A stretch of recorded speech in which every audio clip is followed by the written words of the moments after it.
Hey guys, tonight we begin not with ancient Rome or battlefields, but with something far more brutal and complicated: high school politics. Because believe it or not, navigating power, loyalty, and betrayal in the hallways of an elite prep school can cut deeper than any senator's blade. From student council meetings to cafeteria confrontations, this modern tale of ambition is less about togas and daggers and more about constitutional amendments and broken friendships. So before you settle in, take a moment to like the video and subscribe, but only if you genuinely enjoy what I do here. And let me know in the comments where you're tuning in from and what time it is for you. It's always fascinating to see who's joining us from around the world. Now, dim the lights, maybe turn on a fan for that soft background hum, and let's ease into tonight's journey together. The morning sun breaks through the tall windows of Royalton Preparatory Academy, casting golden streaks across the polished marble floors of the main hall. It's late September 2007, and the air hums with the electric energy of a school day beginning. Students in navy blazers and khaki pants flood through the entrance, their backpacks slung over shoulders, earbuds trailing white wires connected to iPods tucked in pockets. The walls are lined with trophy cases gleaming under fluorescent lights, each shelf packed with golden cups and silver plates engraved with decades of victories.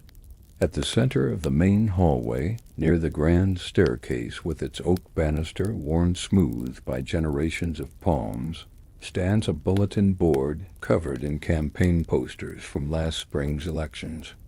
The largest poster dominates the space: Julian Caesar's face, photographed mid-laugh, his dark hair perfectly styled, his smile confident and magnetic.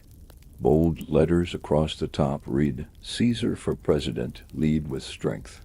Smaller posters surround it like satellites orbiting a sun, all bearing his image from various angles, all proclaiming the same message of leadership and change. Julian Cesar himself stands on the front steps of the academy, reading the arriving students like a politician working a crowd. He's 18, tall and athletic, wearing his blazer with the sleeves pushed up to his elbows in that calculated, casual way that suggests both confidence and accessibility. His tie is loosened just enough to seem approachable, but not enough to violate dress code. Around his wrist, he wears a yellow Livestrong bracelet, the cultural accessory of the moment. Students high-five him as they pass, call out his name, stop to bump fists or exchange quick words. He remembers everyone's name, asks about their weekend, mentions something specific from a previous conversation. This is his gift, making each person feel seen, important, remembered. Beside Julian stands Marcus Antonius, though everyone calls him Tony. He's Julian's closest ally, his right hand, the enforcer of Julian's will. Tony is broader, more muscular, a star linebacker with a reputation for loyalty that borders on devotion. He wears his leather jacket over his blazer, despite the mild weather, the large R embroidered on the chest signifying his status as a varsity athlete. Tony doesn't greet students the way Julian does. Instead, he watches them, his eyes tracking movements, assessing threats, protecting his friend's position. His phone is silver. Motorola Razr buzzes constantly in his hand as he coordinates the logistics of Julian's empire. Student council meetings, football practice, party locations. A black BMW pulls up to the circular drive in front of the school, and several students turn to watch. From the passenger seat emerges Cassius Lang, a senior with sharp features and sharper ambitions. He's thin, almost gaunt, with angular cheekbones, and intense dark eyes that rarely blink. His blazer is perfectly pressed, his tie knotted with precision. Cassius carries himself with the rigid posture of someone constantly aware of how they're being perceived. He's editor of the school newspaper, captain of the debate team, and president of the Model UN Club. Impressive credentials, yet somehow always overshadowed by Julian's natural charisma. As Cassius walks toward the entrance, his leather messenger bag slung across his body, he watches Julian holding court on the steps. His jaw tightens almost imperceptibly. The driver's side door opens, and out steps Mark Brutus, where Julian commands attention effortlessly, and Cassius demands it through intensity. Brutus earns it through respect. He's the vice president of the student council, the valedictorian, the quiet conscience of Royalton Prep.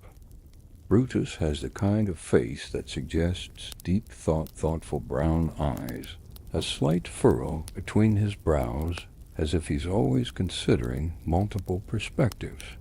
His blazer is warm but dignified, and he carries a weathered backpack covered in pins, one supporting a political candidate, another promoting environmental awareness, a third displaying a quote from Marcus Aurelius in Latin. His father was a distinguished alumnus, a legacy that weighs on Brutus like an invisible crown. Brutus and Cassius walk together toward the entrance, their conversation low and serious. Cassius gestures toward Julian with a subtle tilt of his head, his voice barely audible above the morning chaos. Look at him, Brutus. Look how they worship him. He's not content with student body president anymore. Haven't you heard the rumors?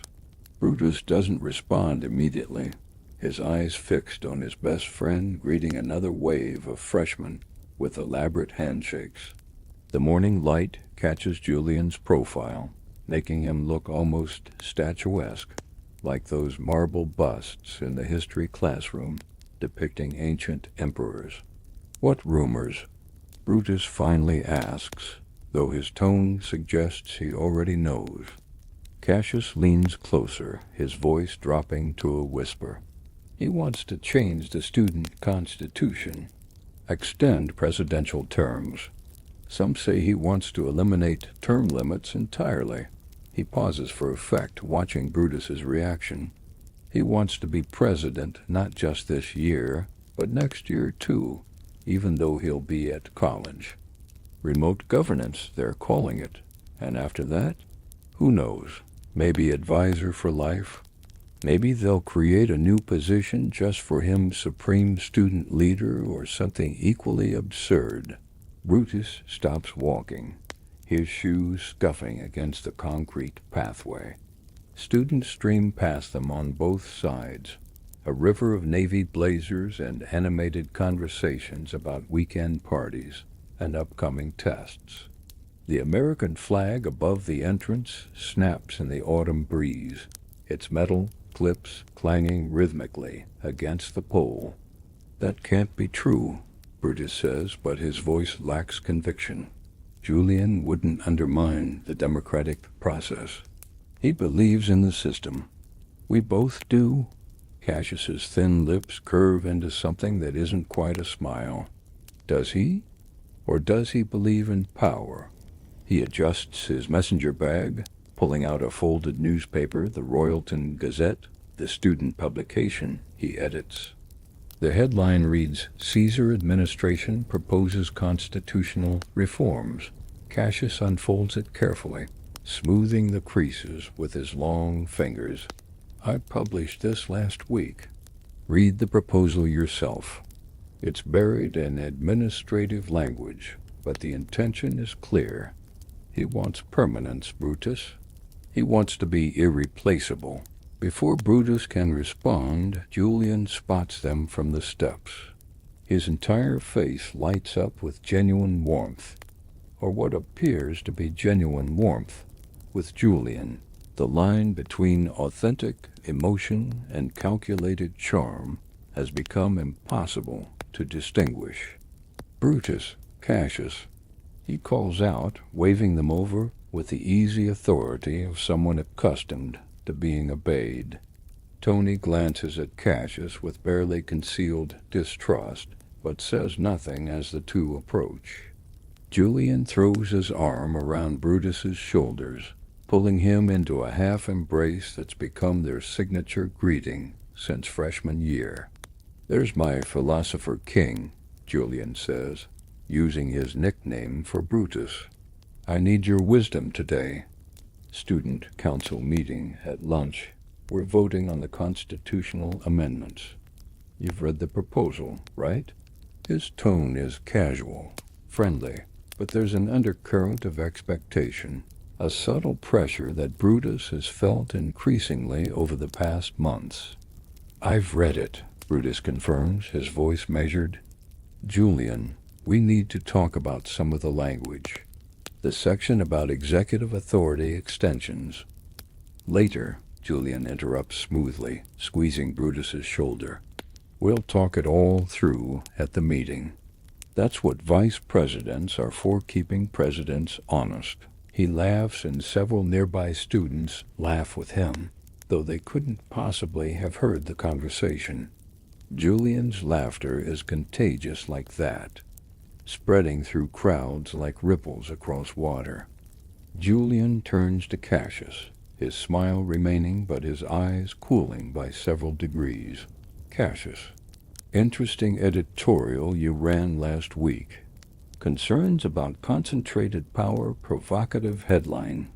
He says it lightly, but everyone present feels the tension crackling in the air between them. "Almost sounded like you were questioning my leadership." Cassius straightens his spine, meeting Julian's gaze without flinching. "Not questioning your leadership, Julian. Questioning any system that concentrates too much power in one person. It's a matter of principle, not personality." His voice is controlled, each word carefully chosen, the product of countless debate tournaments. "The founders of our student government created checks and balances for a reason. The founders of our student government were sophomores in 1987, Tony interjects with a snort, scrolling through his razor phone. "Maybe it's time for an update. Julian's done more for this school in 1 year than the previous 10 presidents combined. Sometimes you need a strong leader to get things done, not a committee that argues about every decision for weeks." The first bell rings, a harsh electronic buzzer that echoes through the courtyard. Students begin moving with more urgency toward the entrance, finishing cigarettes they shouldn't be smoking in the designated area behind the gym, ending phone calls, gathering their things. Julian releases Brutus's shoulder and starts walking backward up the steps, still facing them, his arms spread wide like a conductor before an orchestra. "All I'm asking is for the chance to finish what we started," Julian says, his voice rising to be heard over the shuffle of feet and closing car doors. "We've reformed the cafeteria menu, established the peer tutoring program, negotiated with administration for extended library hours, but there's so much more to do. The senior trip fundraising, the new computer lab, the partnership with the community center downtown, these initiatives take time. 1 year isn't enough to build a legacy that lasts. 1 year is what every president gets," Cassius calls back, his voice sharp. "It's what every president has always gotten. Legacy isn't built by one person staying in power. It's built by creating a system that continues to serve students long after you're gone." Julian's smile finally fades, replaced by something harder, more calculating. For just a moment, the mask slips, and everyone on those steps sees the raw ambition underneath. Then, just as quickly, the smile returns, though it doesn't quite reach his eyes. "Then I guess we'll let the council decide." Democracy in action, right? See you at lunch, Brutus. He turns and walks through the main entrance, Tony following like a loyal shadow, his leather jacket swishing with each step. Brutus and Cassius stand alone on the steps as the courtyard empties. The second bell will ring in 3 minutes, and teachers enforce tardiness policies with detention slips. Yet neither moves. Around them the morning has transformed from chaos to stillness. A few scattered students sprint toward entrances. A janitor pushes a cart of supplies across the parking lot. A teacher's car pulls into a reserved spot near the gymnasium. You see it now, don't you? Cassius asks quietly, watching Brutus's face. The way he controls every room he enters. The way he's rewritten the rules slowly, incrementally, so that no single change seems dangerous until you step back and see the whole picture. He places his hand on Brutus's arm, a gesture of solidarity. Your father served 2 terms on the school board. He helped write the charter that established term limits for student leadership. He believed that democracy dies when one person becomes irreplaceable. Brutus pulls away gently, walking down the steps toward the main entrance. His footsteps echo against the stone. Julian is my friend, Cassius. My oldest friend. We've been brothers since freshman orientation, when we were both terrified and trying to pretend we weren't. His voice carries the weight of loyalty warring with doubt. He's not a tyrant. He's ambitious, yes, but he genuinely wants to help people. You've seen the changes he's made, real improvements to student life. I have seen them, Cassius agrees, following Brutus. I've also seen how he takes credit for ideas that weren't his, how he sidelines anyone who questions him, how he's built a cult of personality where students worship him instead of the institutions he's supposed to serve. They reach the entrance, the heavy wooden doors carved with the school crest, a lion holding a book, symbolizing strength through knowledge. There are others who share my concerns, Brutus. Good people. People who love this school and fear what Julian's ambition will do to it. Brutus turns, his hand on the door handle. Who? Cassius leans in, his voice barely above a whisper. Casca, he's senior class treasurer, and he's seen how Julian manipulates budget allocations to fund his pet projects. Decius Brutus, your cousin, he's watched Julian charm administrators into overlooking rule violations. Cinna, Metellus, Trebonius, they're all officers, all seeing the same pattern. We meet tomorrow night. My father's lake house. You should come. Just listen to what they have to say. The final bell screams through the speakers mounted above the entrance. They're officially late. Brutus pushes through the door, and Cassius follows into the cool, air-conditioned hallway that smells of floral wax and old books. Students are already in classrooms, visible through the narrow windows in each door, settling into seats, opening laptops, pulling out binders. The hallway stretches before them, lined with lockers painted navy blue, each marked with a silver number. Fluorescent lights hum overhead, casting everything in harsh institutional brightness. I'll think about it, Brutus says finally, stopping at his locker number 237, decorated with a small magnetic mirror and a periodic table sticker. He spins the combination lock. The 22nd of April 18. Click, click, click. But I won't participate in some conspiracy against my friend. If there are concerns about the constitutional amendments, we address them in the council meeting, publicly, democratically. Cassius watches him exchange textbooks, his expression unreadable. Of course, democracy. He says the word like it's a prayer he's losing faith in. Just promise me you'll think about what I've said. Watch Julian today. Really watch him, not as his friend, but as someone who cares about this institution. See how he operates when he thinks no one's questioning him. Brutus closes his locker, the metal clang echoing down the empty hallway. Through the window of the nearest classroom door, he can see Mrs. Fletcher beginning her AP English lecture, writing themes from Macbeth on the whiteboard with a blue dry erase marker. Power, ambition, betrayal. The words seem to glow under the projector light. I promise, Brutus says, adjusting his backpack. Tomorrow night I'll come listen. But I'm not promising anything beyond that. Cassius allows himself a small, satisfied smile.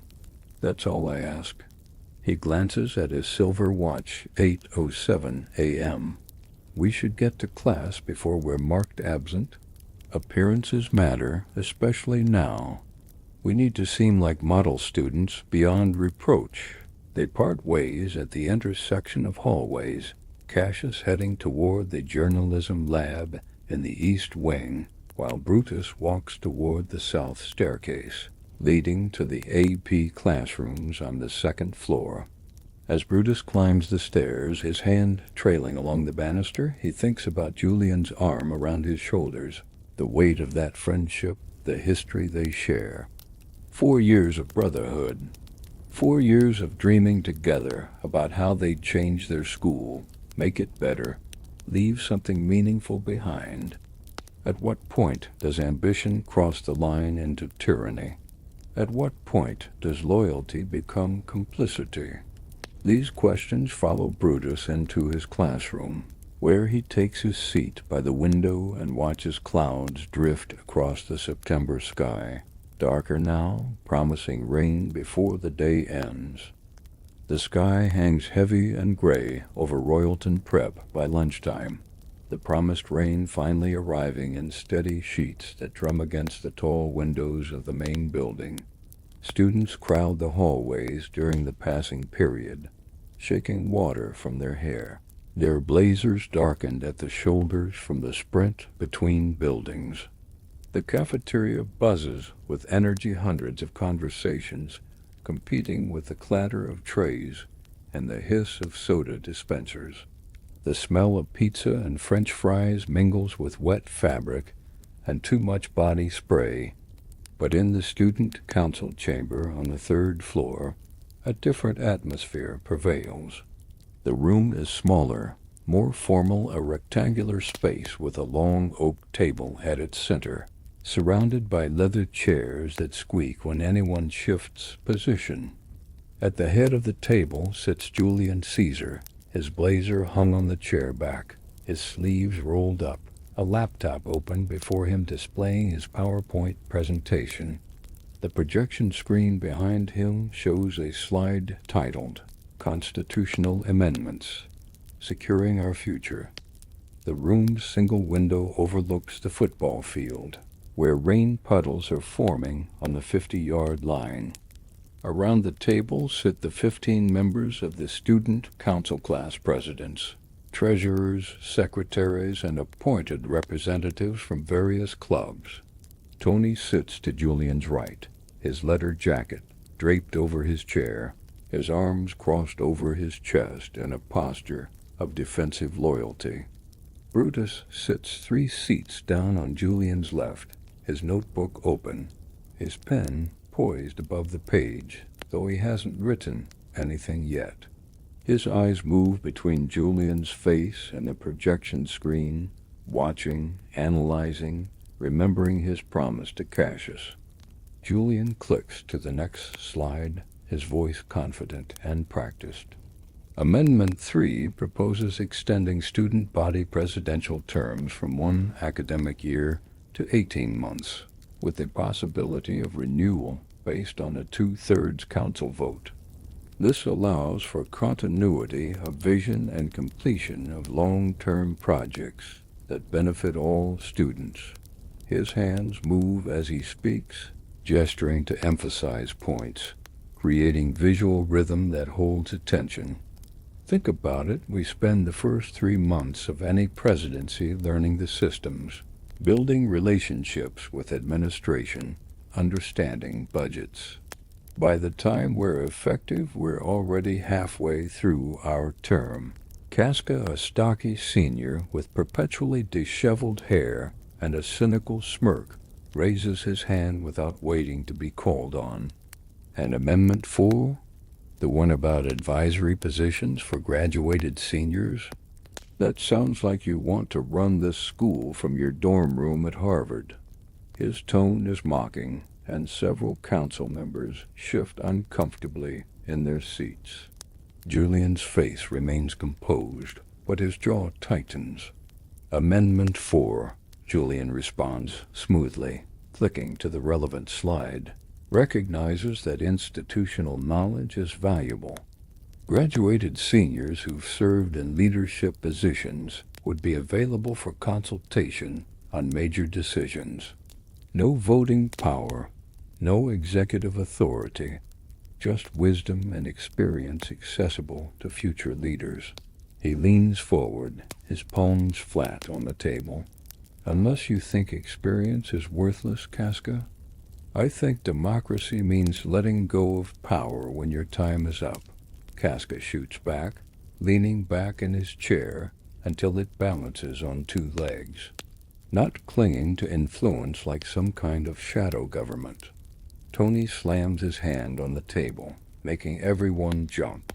Watch your mouth, Casca. Julian's done more for this school than you'll ever accomplish. Maybe show some respect. Tony, Brutus says quietly, and something in his tone makes Tony pause. Let him speak. This is a council meeting, not a rally. Everyone has the right to voice concerns. The room falls silent, all eyes shifting between Brutus and Julian.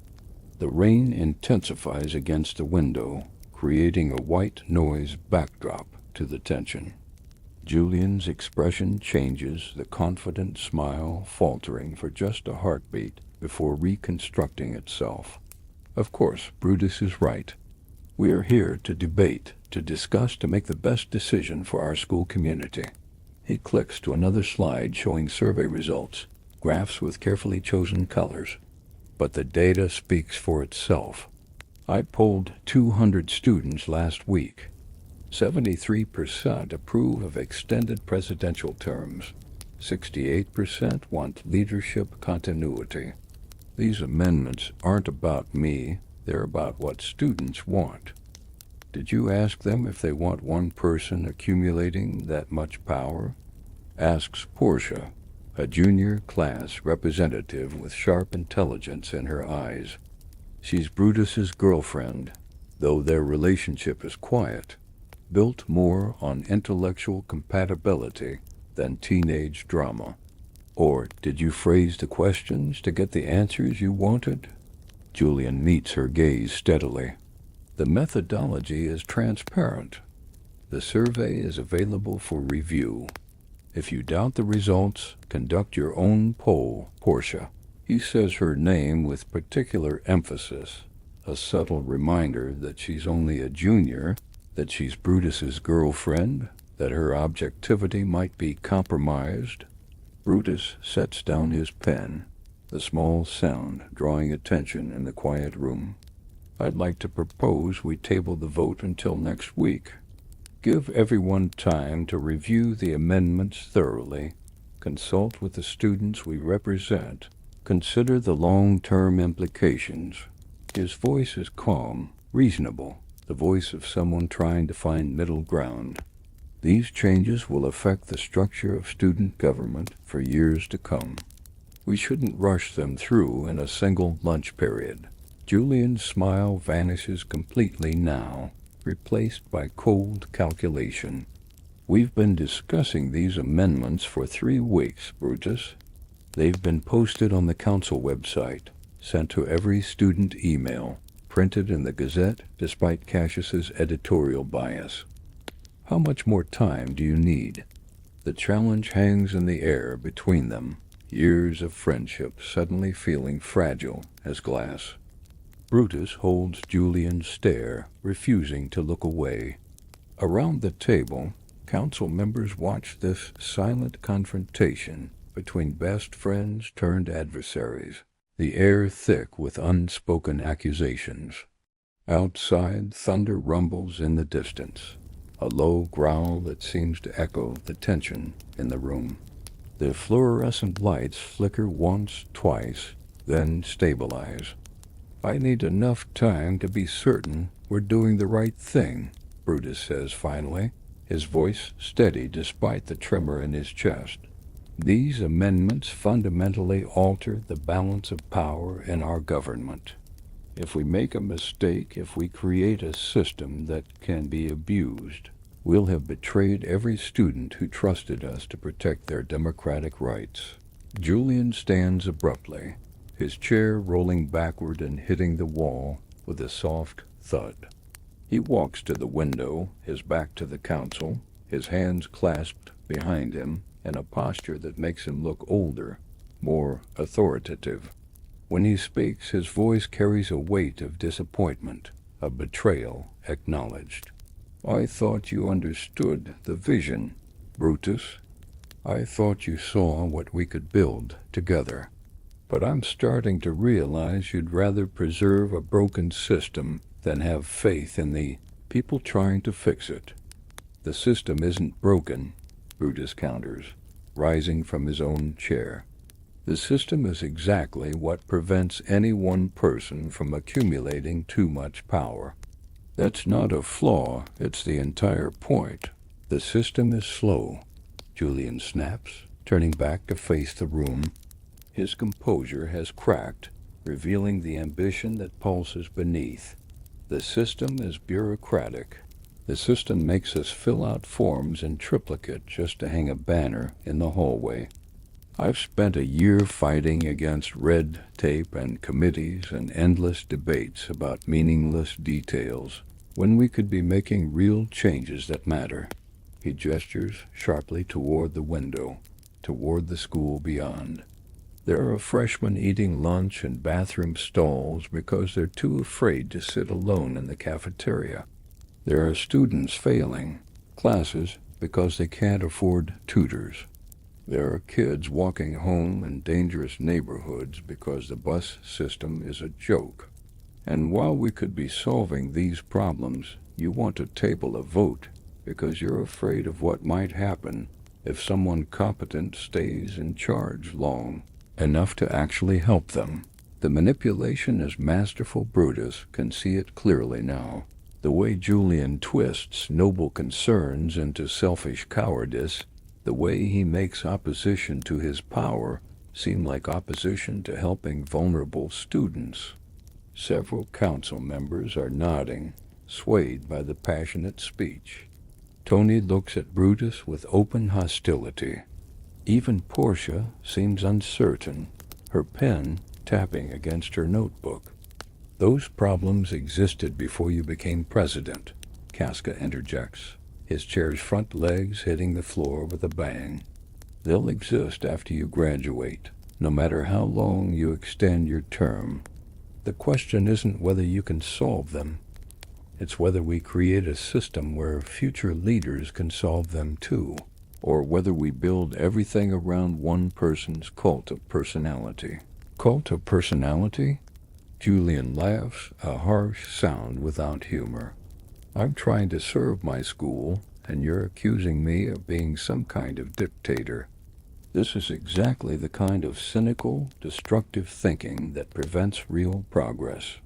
He returns to the table, placing both hands on its surface, leaning forward. "Let's vote. Right now. All in favor of tabling the amendments, raise your hand." Brutus raises his hand immediately. Casca follows. Portia hesitates, her eyes meeting Brutus's, then slowly raises hers. 3 hands. A few others twitch, considering, but remain down under the weight of Julian's stare and Tony's glare. All opposed to tabling, all in favor of voting on the amendments today, raise your hand. Julian's hand goes up, followed by Tony's, then a cascade of others. 8 hands, 9, 10, 11. The majority is clear. Motion to table is denied. We proceed to the vote. The next 20 minutes unfold like a nightmare Brutus cannot wake from. Each amendment is called individually, each discussed briefly, each voted on with mechanical efficiency.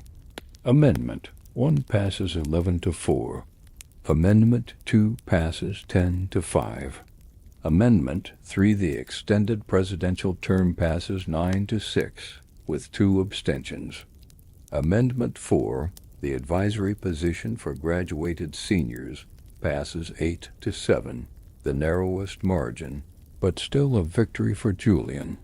Through it all, Julian maintains his composure, thanking each council member who votes in favor, nodding respectfully to those who oppose. But Brutus sees the triumph in his eyes, the satisfaction of someone who's just secured exactly what they wanted. Tony is less subtle, humping his fist when the final vote is tallied, grinning at Casca like a linebacker who's just crushed an opposing quarterback.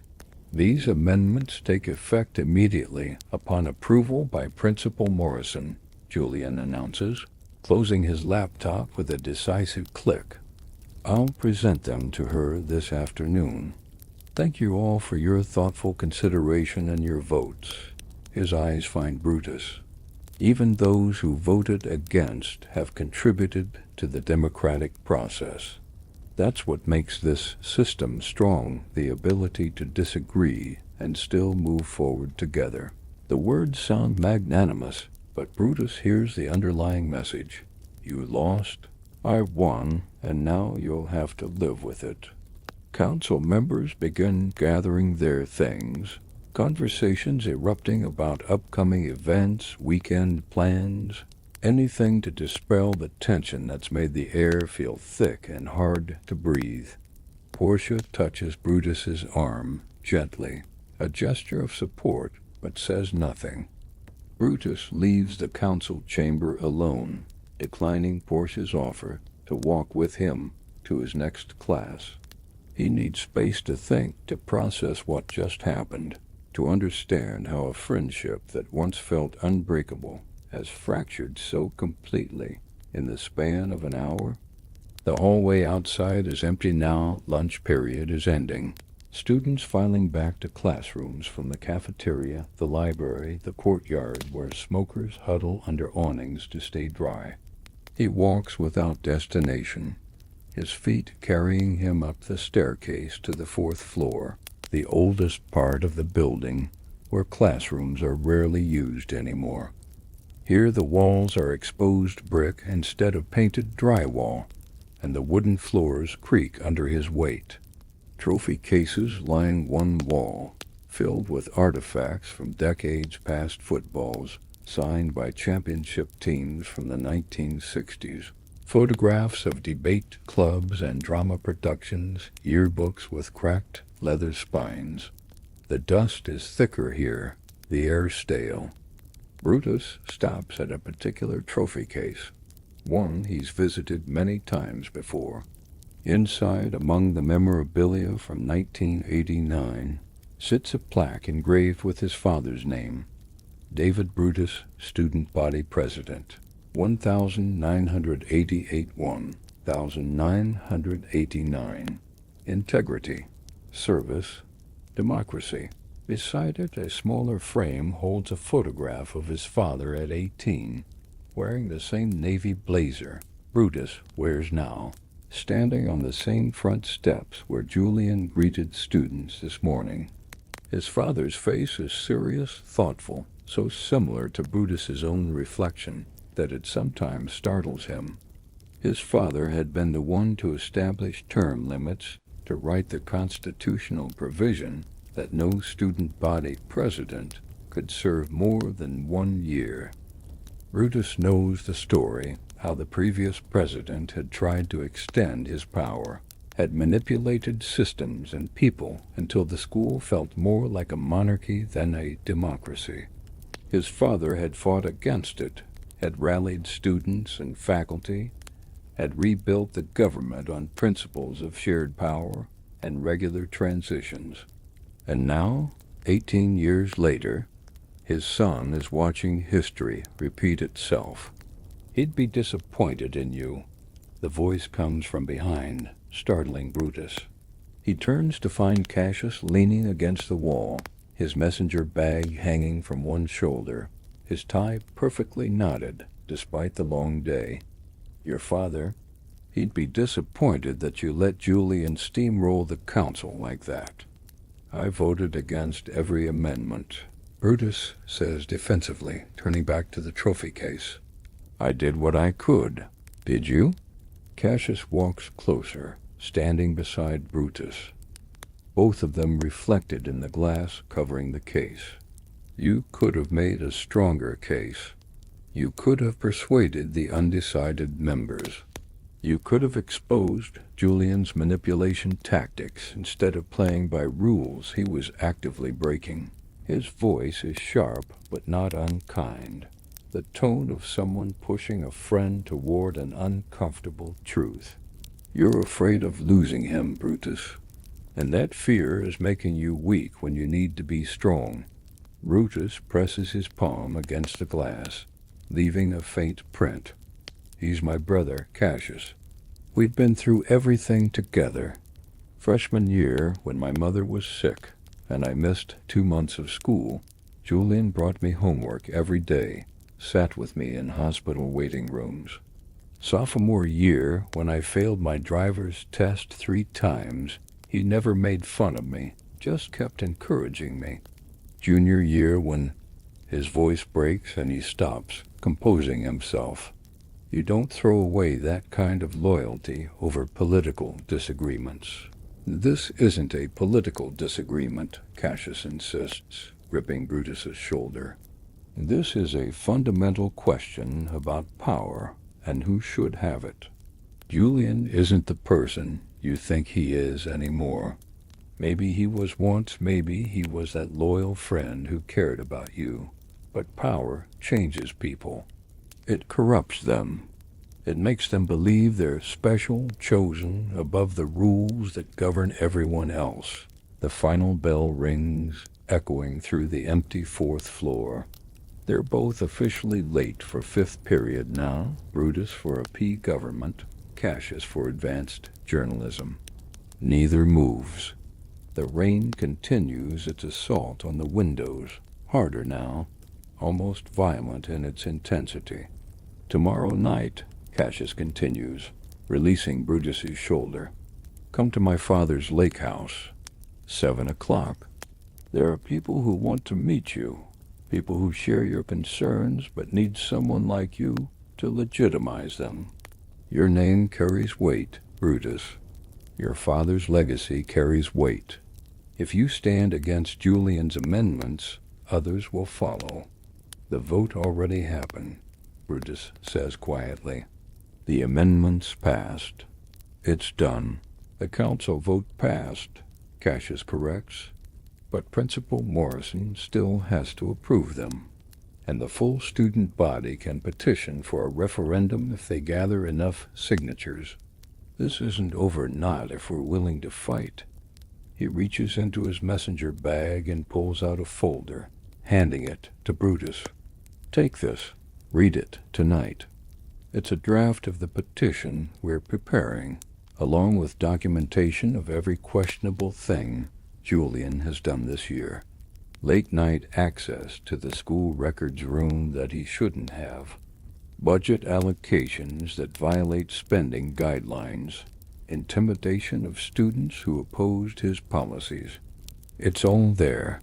Brutus takes the folder reluctantly, feeling its weight in his hands like evidence at a trial. You've been investigating him, building a case. Someone had to, Cassius says simply. Someone had to be willing to see past the charisma and examine the actions. Tomorrow night, 7 o'clock. Just listen. That's all I'm asking.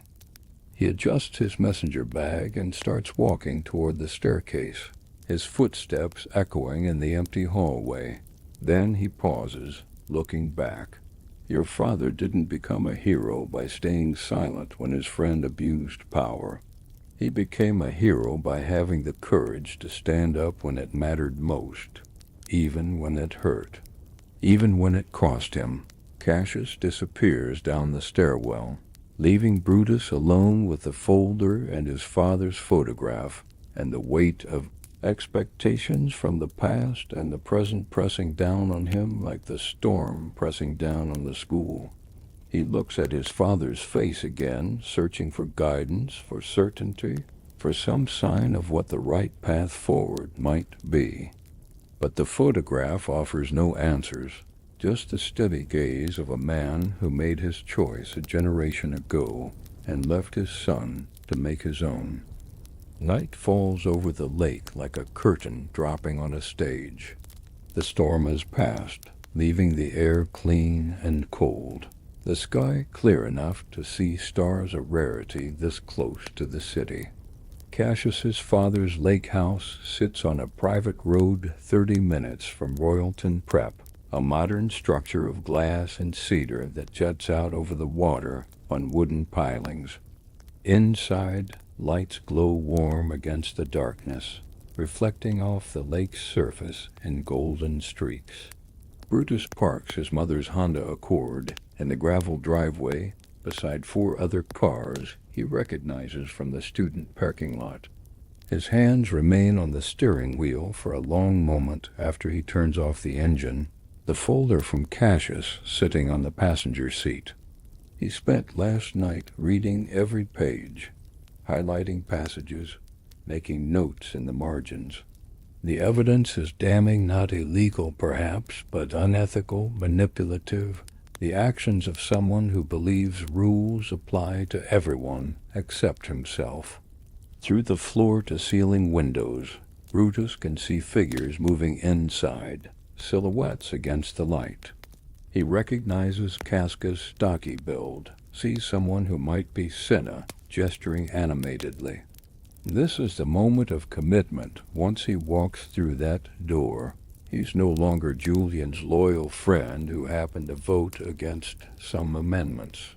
He becomes a conspirator, a rebel, someone actively working to undermine the person he once called brother. His phone buzzes in his pocket. A text from Julian. Movie night at my place Friday. Original Star Wars trilogy. You, me, Tony, like old times. Miss you, man. The casual tone, the nostalgia, the olive branch extended. It would be so easy to text back yes, to pretend the council meeting never happened, to let Julian's ambitions run their course while maintaining the comfortable fiction of friendship. Instead, Brutus pockets his phone without responding, grabs the folder, and steps out into the cold October night. Gravel crunches under his shoes as he approaches the front door. Before he can knock, it swings open, and Cassius stands there in jeans and a gray hoodie, looking more relaxed than Brutus has ever seen him at school. Without the rigid blazer and perfect tie, Cassius looks younger, more human, less like a coiled spring waiting to release. You came, Cassius says, relief evident in his voice. I wasn't sure you would. I'm here to listen, Brutus clarifies, stepping inside. Not to commit to anything, but even as he says it, he knows it's a lie. The folder in his hands, the decision to drive here, the fact that he didn't respond to Julian's text, these are all commitments already made. The interior of the lake house is open and modern, with exposed beams crossing a vaulted ceiling and a stone fireplace dominating one wall. A fire crackles in the hearth, casting dancing shadows across the assembled group. They sit on leather couches and chairs arranged in a rough circle, and they all look up when Brutus enters. The room falls silent, weighted with expectation. Casca sits closest to the fire, his ever-present cynical smirk softened by the warm light. Beside him is Cinna, a senior Brutus knows from theater productions, slight and artistic with wire-frame glasses and paint-stained fingers. On the opposite couch sits Decius Brutus, his cousin, broader and more athletic, co-captain of the wrestling team.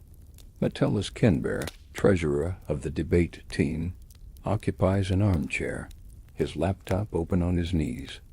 Trebonius, senior class secretary, leans against the mantel, arms crossed.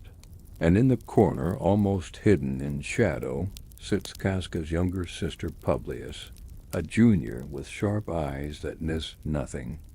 "Gentlemen," Cassius announces, gesturing to Brutus like a showman presenting his main act, "and lady, may the first present Marcus Brutus, son of David Brutus, vice president of the student council, and if he chooses the moral center of our cause."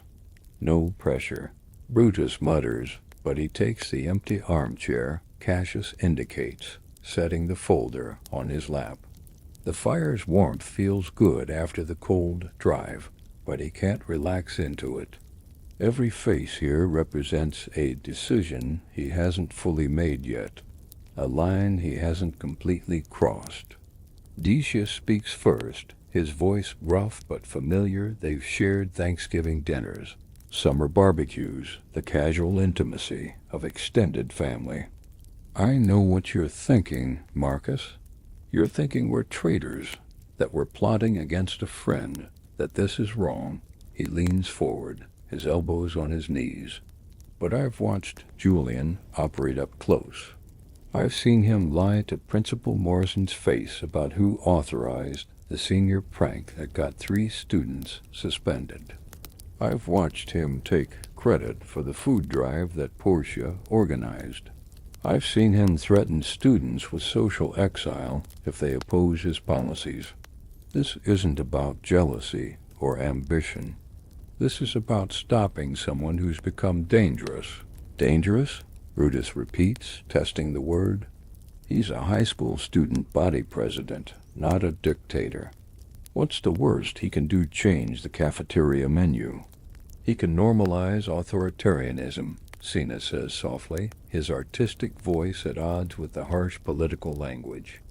"He can teach an entire student body that democracy is negotiable, that rules bend for the right person, that charisma matters more than character.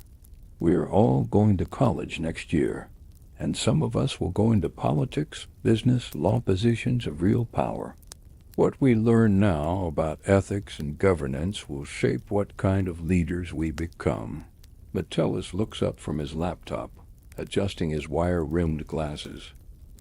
"I've been tracking the budget irregularities.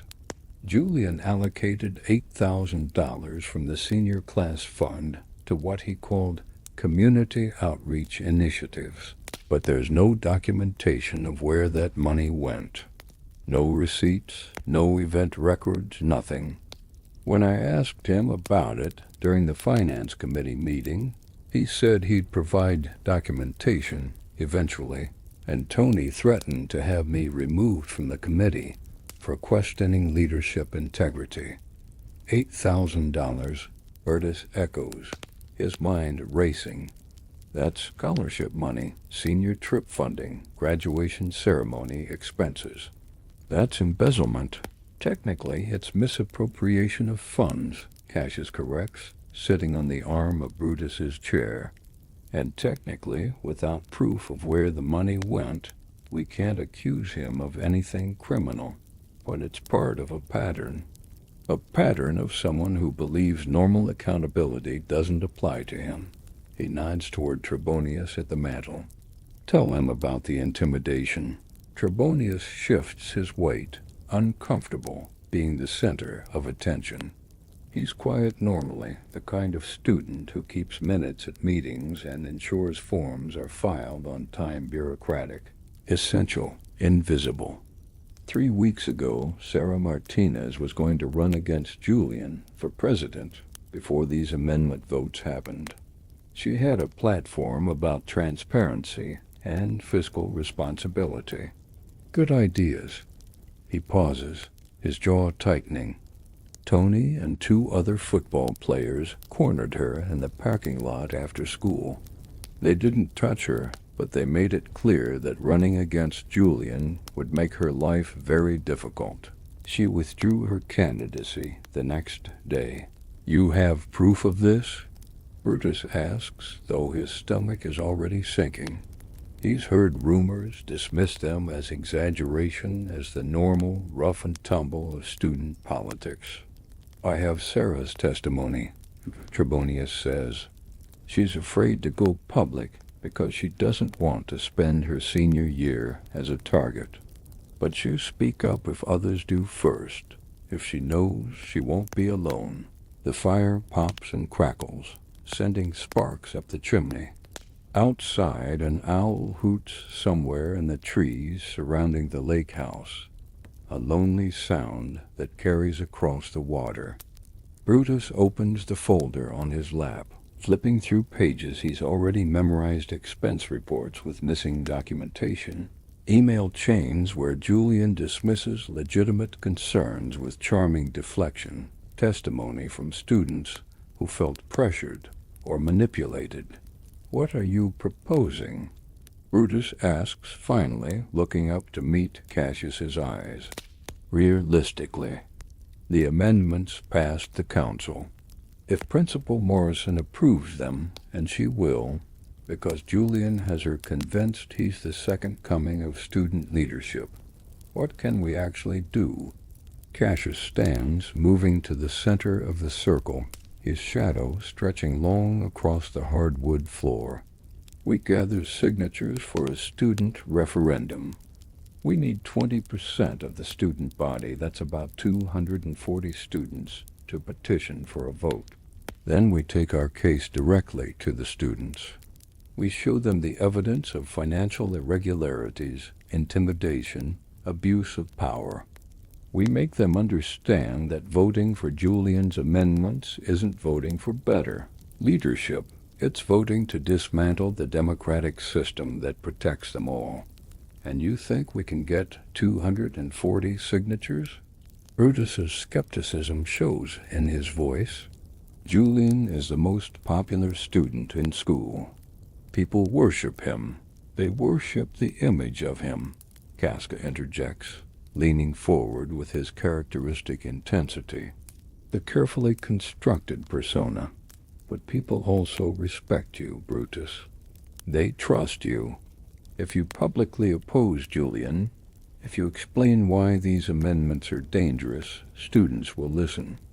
Not all of them, maybe not even most of them, but enough. Enough to force a referendum. Enough to have a real debate instead of Julian's carefully orchestrated manipulation." Publius speaks for the first time, her voice quiet but firm from her shadowed corner. "My little brother is a freshman.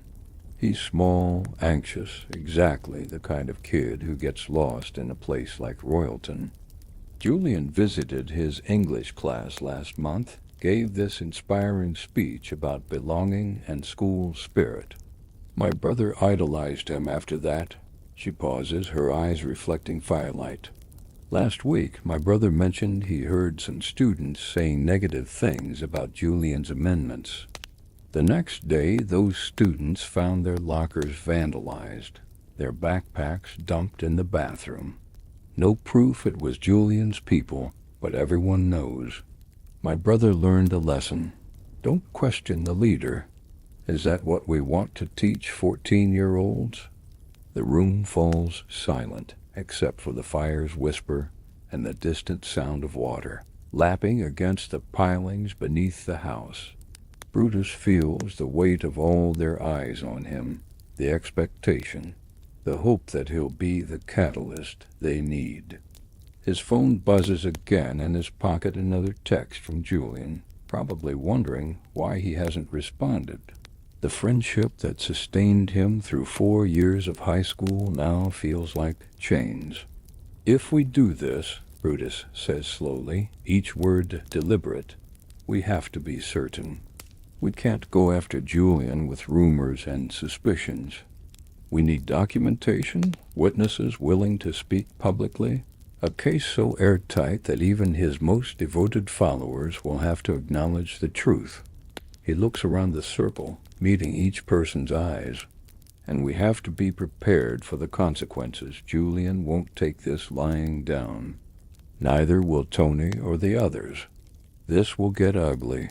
It's already ugly, Cassius says quietly. We're just choosing to stop pretending it isn't. Brutus stands, the folder clutched in his hands, and walks to the floor-to-ceiling windows overlooking the lake. His reflection stares back at him, superimposed over the darkness and the water and the stars. Behind him the group waits in silence, understanding that this moment cannot be rushed, that the decision forming in Brutus's mind will determine everything that follows. My father used to tell me a story, Brutus begins, his voice soft enough that everyone leans forward to hear. When he was student body president, there was a teacher, Mr. Harrington, history department. Popular, charismatic, everyone loved him. But my father noticed inconsistencies, heard rumors about inappropriate relationships with students. Nothing concrete, just whispers and instincts. He presses his palm against the cold glass. My father could have ignored it, could have told himself it wasn't his problem, that he might be wrong, that accusing a beloved teacher without absolute proof would destroy his reputation. Cassius rises slowly, understanding where this is going. But he didn't ignore it. No, Brutus confirms, turning to face the group. He investigated quietly, gathered evidence carefully, and when he had enough, he went to the administration. Mr. Harrington was fired. Turned out the rumors were true. He'd been manipulating students for years. My father probably saved those kids from trauma that would have followed them forever.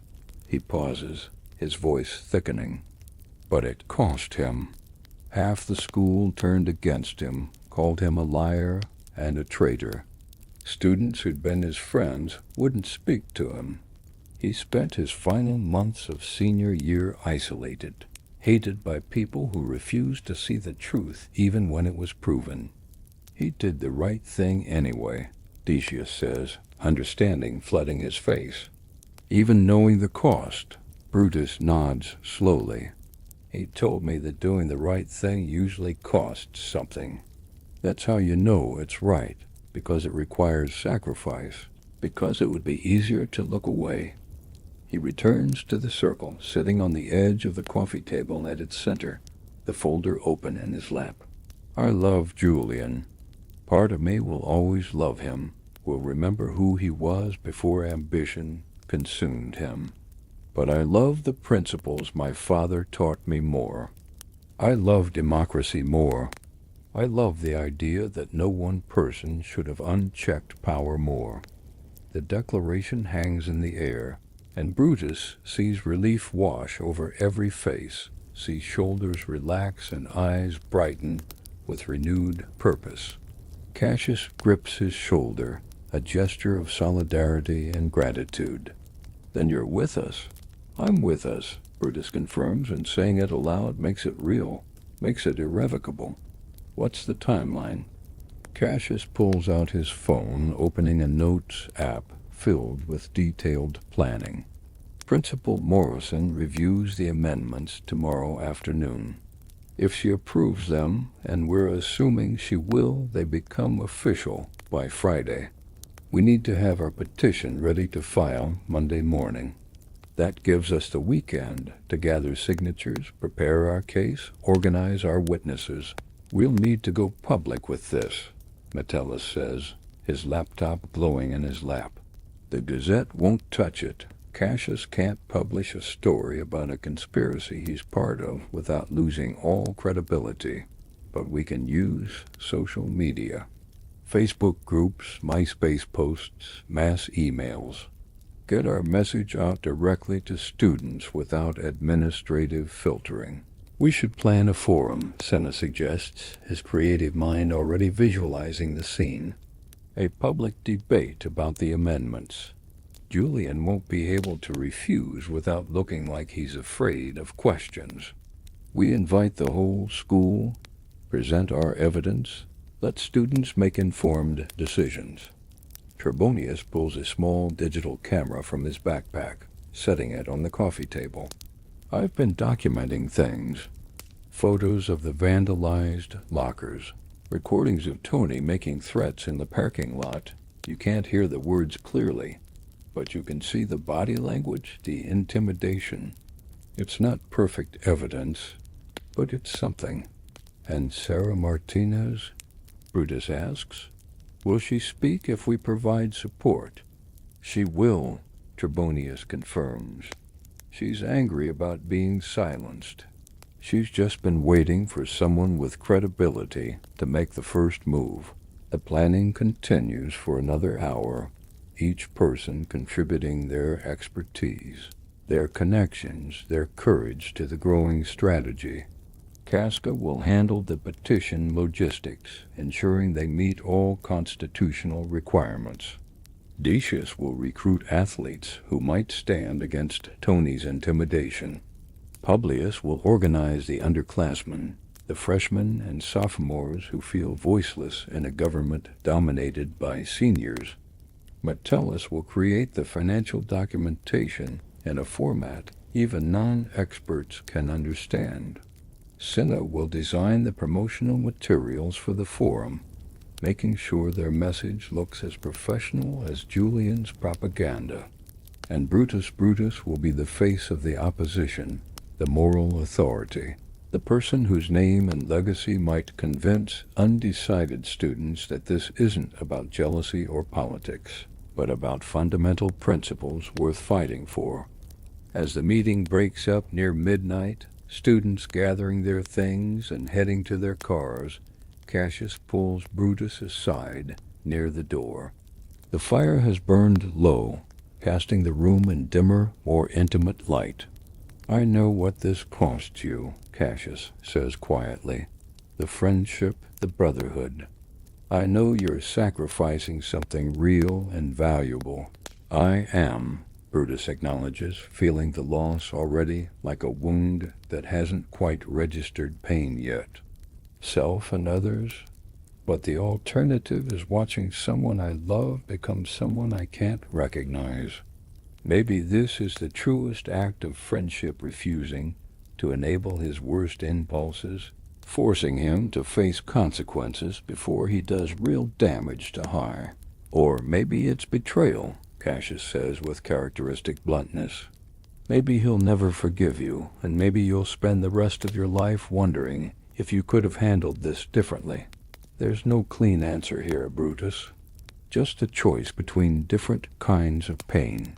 Brutus pulls out his phone, looking at Julian's unanswered texts glowing on the screen. The movie invitation, a joke about their calculus teacher, a photo from freshman year Julian's attempts to maintain connection, to pretend the council meeting never drove a wedge between them. With steady hands, Brutus types a response. Can't make movie night. We need to talk. Something important. Monday morning before school. He hits send before he can reconsider, watching the message deliver, imagining Julian reading it, sensing the distance in those formal words. This is the moment of no return, the step across a line that cannot be uncrossed. Let's finish what we started, Brutus says, pocketing his phone and walking out into the cold October night, where his car waits to carry him home and his father's photograph waits on his desk.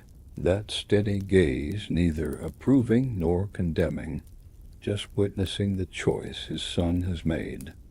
Monday morning arrives cold and gray, the kind of November day where the sun never quite manages to break through the clouds. Frost covers the windshields in the student parking lot, and breath mists in the air as students hurry from their cars toward the warmth of the school building. But on the front steps of Royalton Prep, where Julian usually holds court like a king greeting subjects, a different scene unfolds. Casca and Decius stand at a folding table, covered with clipboards and pens. A banner stretched behind them reading, "Protect Student Democracy, sign the petition." Already a line has formed, 20 students, 30, more arriving every minute. Some sign quickly with determined faces, having already made their decision. Others pause to read the petition language, asking questions that Casca answers with his usual sardonic clarity. A few walk past without signing, throwing hostile glances, and one junior deliberately knocks into the table as he passes, scattering pens across the concrete. Brutus arrives early, parking in his usual spot near the science building. He can see the petition table from here, see the crowd gathering, and his stomach clenches with anxiety and determination in equal measure. He hasn't spoken to Julian since sending that text Friday night, a text Julian never responded to, though he read it almost immediately. The silence between them has felt heavy all weekend, like the pressure before a storm finally breaks. As Brutus approaches the table, students notice him, and whispers spread through the crowd like ripples across water. "That's Marcus Brutus, the vice president. I heard he and Julian had a huge fight. If Brutus is against the amendments, maybe we should be too. The power of his name, his reputation, his father's legacy, all of it focusing on this moment, amplifying his choice." "Brutus," Casca calls out, waving him over. "First signature should be yours. Set the example." Brutus takes the offered pen, the plastic cold against his fingers. The petition is typed in formal language that Cassius spent hours perfecting with Metellus. "We, the undersigned students of Royalton Preparatory Academy, hereby petition for a school-wide referendum on constitutional amendments 1 to 4, recently passed by the Student Council. We believe these amendments fundamentally alter the balance of power in our student government and deserve full student body consideration, not merely council approval. Below this declaration, 3 columns wait for names, student, ID numbers, and signatures." Brutus signs his name clearly, his handwriting steady despite the tremor in his chest. "Marcus J. Brutus, student ID 2008 to 0147. The signature that makes this real, that transforms private doubt into public rebellion." As soon as he sets down the pen, students surge forward, energized by his participation. The line grows longer. "You're brave," says a sophomore girl Brutus barely recognizes, waiting her turn to sign. Julian's like untouchable. Everyone's afraid to say anything against him. "He's not untouchable," Brutus replies, loud enough for surrounding students to hear. "No one should be. That's the whole point of democracy, accountability for everyone, no matter how popular they are." Movement at the main entrance catches his attention. The doors swing open, and Tony emerges, his leather jacket bright against the gray morning, his face dark with anger. Behind him come 5 other football players, all wearing matching scowls, all moving with the coordinated menace of people accustomed to using physical presence as intimidation. They form a wall between the petition table and the entrance, locking students trying to reach the table. "This is illegal," Tony announces loudly, his voice carrying across the courtyard. "You can't set up unauthorized tables on school property. You're violating school policy." It's a bluff. Student organizations set up tables every week for bake sales and club recruitment, but, said with enough authority, some students hesitate. "We have authorization," Casca shoots back, pulling out a permission slip signed by Mrs. Fletcher, the faculty advisor, who's always supported student activism. "You want to see it, or are you just here to intimidate people exercising their democratic rights?" Tony's jaw clenches. his hands balling into fists at his sides. For a moment, violence seems inevitable, the tension coiling so tight that one wrong word might snap it. Then another voice cuts through the standoff. "That won't be necessary, Tony." Julian stands at the top of the steps, backlit by the open doors, and for a moment he looks almost mythic, the hero arriving at the dramatic moment. He's dressed impeccably as always, his blazer pressed, his hair perfect, his face showing no anger or concern, just measured calm. He descends the steps slowly, and the football players part to let him through, a display of deference that seems choreographed. Julian walks directly to the petition table, ignoring Casca and Decius entirely, his eyes fixed on Brutus. "So this is how you wanted to talk. Not face-to-face like friends, but through public spectacle." His voice is quiet, almost hurt, and Brutus feels that familiar guilt rising in his chest. "I waited for you this morning, early by the science labs where you said we should meet. But you were here instead, starting a campaign against me. I texted you Friday," Brutus says, forcing himself to maintain eye contact. "You never responded about when to meet." "I assumed. You assumed what was convenient for your betrayal," Julian interrupts, his calm fracturing slightly. "Don't pretend this is about democracy or principles, Brutus. This is about you not being able to handle that I'm more successful, more respected, more effective than you ever could be as vice president." The accusation hangs in the air, and the growing crowd of students falls silent, sensing the personal nature of this conflict. Some hold their phones up, recording, understanding instinctively that they're witnessing something significant. Brutus feels dozens of eyes on him, waiting to see if he'll rise to Julian's bait, if he'll make this about ego and jealousy the way Julian is framing it. "This isn't about you and me," Brutus says steadily, though his heart pounds against his ribs.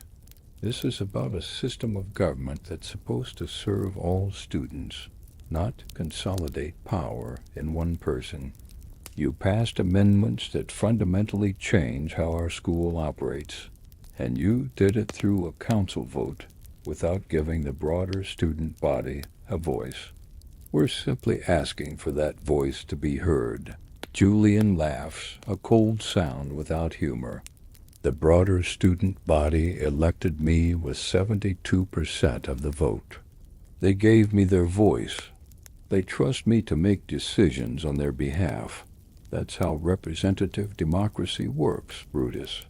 Or did you sleep through civics class?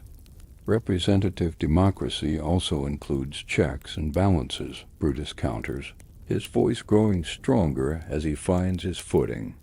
"Accountability, transparency, term limits exist precisely to prevent what you're trying to do accumulating so much power that you become the institution instead of serving it. What I'm trying to do." Julian's composure finally cracks completely, his voice rising. "I'm trying to finish the work we started together. T.He computer lab renovation that was our idea, remember? The peer tutoring expansion, you helped me write that proposal. The community partnership program, we brainstormed that in my basement freshman year." He gestures wildly, his careful politician's mask slipping to reveal raw emotion underneath. "But 1 year isn't enough to see those projects through. 1 year means I start them, and some other president takes credit when they succeed, or lets them fail, because they don't understand the vision. Is it really so terrible that I want to see our dreams completed?" "They're not our dreams anymore," Brutus says quietly, and the words carry a weight of finality.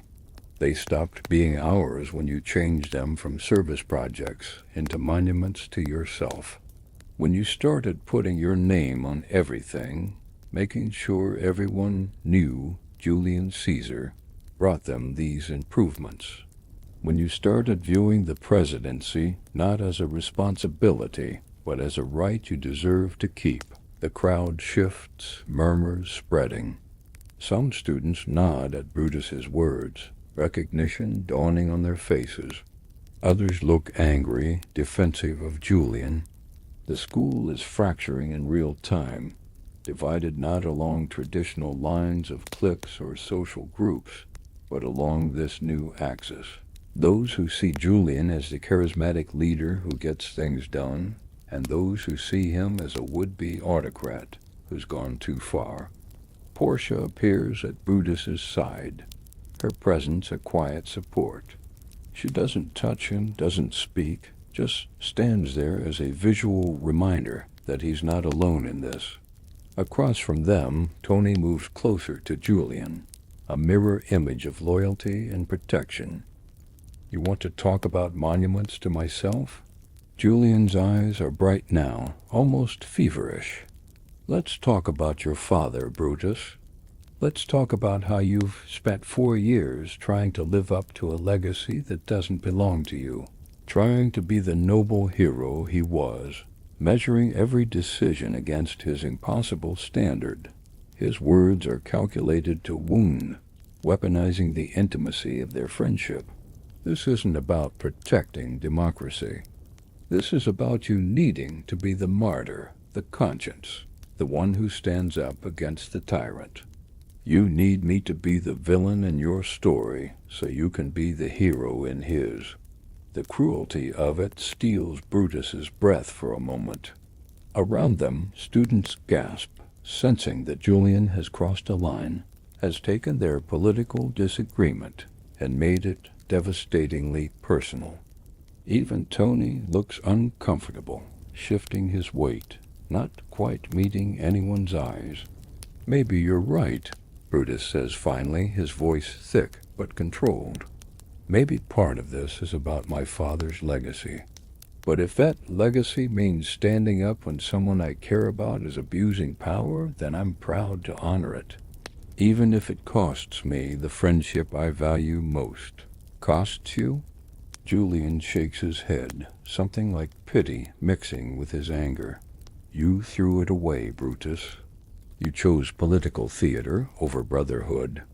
You chose these people, he gestures at the crowd, who don't really know you, who forget you the moment you graduate, over someone who's been there for you through everything. So don't act like you're the victim here. Don't act like I forced you into this betrayal. It's not betrayal to oppose someone's policies. Casca interjects, his cynical voice cutting through the emotional intensity. That's called democracy, Julian. Maybe you should look it up. Julian's eyes snap to Casca, and for a second, something dangerous flashes across his face. You. He points at Casca like an accusation. You've hated me since freshman year, since I beat you for class president. You've spent 4 years undermining me, writing sarcastic articles in the Gazette, questioning every decision I make. At least you're honest about your jealousy. At least you don't dress it up in noble principles. I don't hate you, Casca says, his perpetual smirk fading. I fear what you represent. There's a difference. The warning bell rings, a harsh electronic sound signaling students have 5 minutes to reach their first period classes. No one moves. The confrontation has magnetized everyone, holding them in place despite the risk of tardiness. Here's what's going to happen, Julian says, his voice dropping back to that controlled, authoritative tone.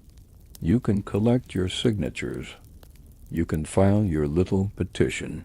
You can have your referendum. But you're going to lose, Brutus, because students don't want your paranoid fantasies about tyranny. They want results. They want someone who gets things done.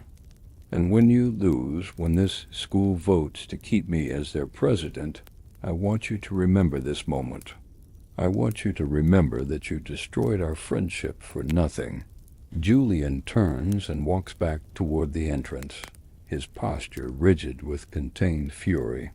Tony and the other football players follow, but Tony pauses at the doors, looking back at the crowd with an expression that promises consequences. The doors slam shut behind them with a finality that echoes across the courtyard. For a moment, silence reigns. Then, as if a spell has broken, students surge toward the petition table. The line that had wavered during the confrontation now doubles, triples in size. Students who'd been uncertain, who'd been afraid, now push forward with their pens ready, energized by what they've just witnessed. "Did you see his face?" a senior asks as she signs, her handwriting quick and angry. "He actually threatened us, like he's some kind of king, and we're supposed to bow down. I was going to vote for the amendments," admits a junior boy, taking his turn with the clipboard. "But the way he just spoke to Brutus, that's not leadership. That's bullying." Brutus stands apart from the table, trying to process what just happened.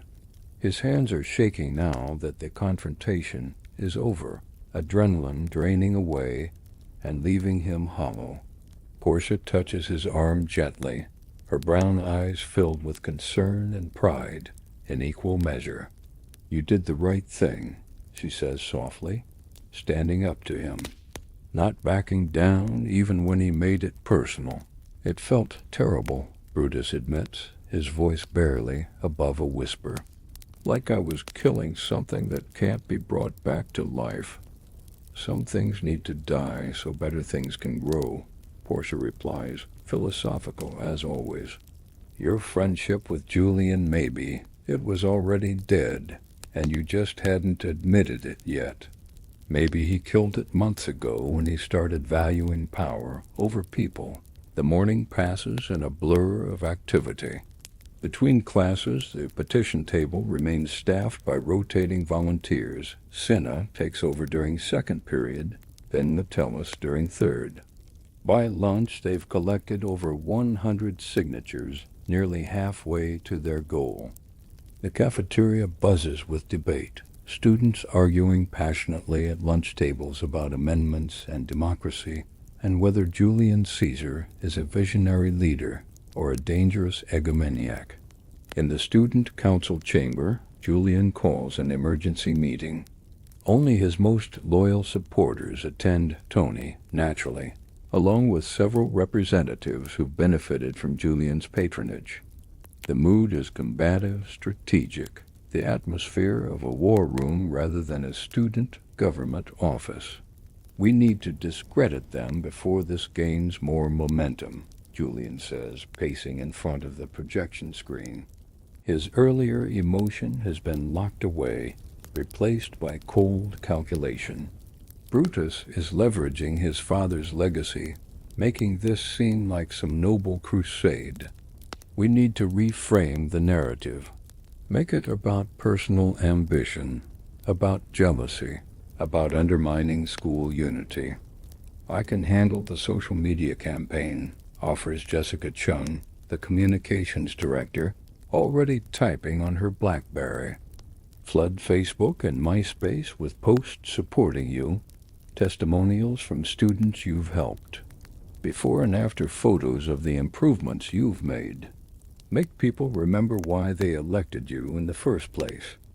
"What about the financial irregularities Cassius keeps mentioning?" asks a nervous sophomore representative. "The missing documentation for that $8,000? If they make that public, there are no irregularities," Julian interrupts. "We can produce receipts if necessary, but addressing it gives their accusations legitimacy. We ignore it," sharply.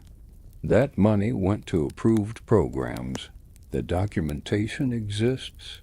It's just filed in a different category than Metellus expected."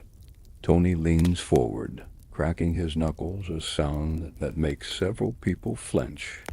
"We could make this go away faster." A few targeted conversations with key petition signers.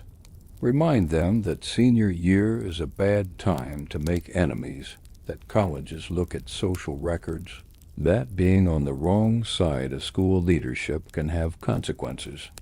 No, Julian says, but he hesitates for just a fraction of a second before the denial, and everyone in the room notices. We're not going to intimidate students. That's exactly what Brutus wants evidence that we're the bad guys. We win this the right way by reminding everyone what I've accomplished and what I can still accomplish with more time. The meeting continues for another 40 minutes, mapping out strategies and assigning roles. But beneath the tactical discussion, doubt has entered the room. Julian's hesitation before rejecting Tony's suggestion, the absence of Brutus and other council members who've historically attended every meeting, the growing pile of signed petitions being collected in the courtyard, all of it suggests that Julian's control, once absolute, has developed cracks. After school, Brutus returns to the fourth-floor hallway, to his father's trophy case. The building is mostly empty now, just a few students at after-school clubs, the distant sound of the basketball team practicing in the gymnasium. He stands before his father's photograph, seeking guidance, seeking certainty, seeking some assurance that the pain of losing Julian will eventually feel worthwhile. "I hope I'm doing what you would have done," Brutus whispers to the photograph. "I hope this is courage and not just stubbornness. I hope he'd be proud of you." Brutus turns to find Principal Morrison standing at the top of the staircase, her gray suit impeccable, her expression unreadable. She's in her 50s, a career educator with sharp eyes that miss nothing, and a reputation for fairness that's made her respected, if not always liked. "Principal Morrison," Brutus straightens, suddenly self-conscious. "I didn't hear you come up." She walks closer, looking at the trophy case, at David Brutus's photograph. "I taught your father, you know. Had him for American history his junior year. Brilliant student, passionate about justice, sometimes annoyingly idealistic." She smiles slightly. "Reminds me of someone." "You've approved Julian's amendments," Brutus says, not quite a question. "I have," Morrison confirms. "They met all constitutional requirements, were passed by legitimate council vote, and on their face seem designed to provide leadership continuity. I can't reject them based on my personal feelings about concentrating power." She pauses, turning to face him directly. "But I can tell you that I'm very interested in what your referendum reveals. Democracy works best with vigorous debate, and if students want to vote on these amendments directly, that's their right. Friday evening arrives with the weight of inevitability. The auditorium of Royalton Prep is packed beyond capacity, every seat filled, students sitting in the aisles, standing along the back wall, crowding in the doorways. The fire marshal would have a stroke if he saw this, but no one has called him. This is the public forum, the great debate, the moment when everything comes to a head. The petition had reached its goal by Wednesday afternoon, 253 signatures, 13 more than required. Principal Morrison verified the count, approved the referendum, and scheduled it for Monday. But Cassius had pushed for tonight's forum first, arguing that students deserve to hear both sides present their cases before voting. Morrison agreed, even offering the auditorium and staying to moderate. The stage is set simply, 2 podiums facing the audience, a microphone at each, a timer visible on the projection screen behind them. Morrison stands at a third podium to the side, her reading glasses perched on her nose, her notes organized in a leather folder. The auditorium lights dim slightly, and the crowd's noise drops to expectant murmurs. "Good evening," Morrison's voice carries through the sound system, authoritative and calm. "We're here tonight to discuss constitutional amendments 1 through 4. recently passed by the Student Council and now subject to a school-wide referendum on Monday. Each side will have 15 minutes to present their case, followed by 10 minutes of rebuttal, and then we'll open the floor to student questions. She gestures to stage right. Presenting in favor of the amendments, Student Body President Julian Cesar. Julian walks onto the stage, and a significant portion of the audience erupts in applause and cheers. He's dressed impeccably in a navy suit jacket over a white shirt, his school tie perfectly knotted, looking every inch the young politician he's training to become. He waves to the crowd with humble graciousness, his smile warm and confident.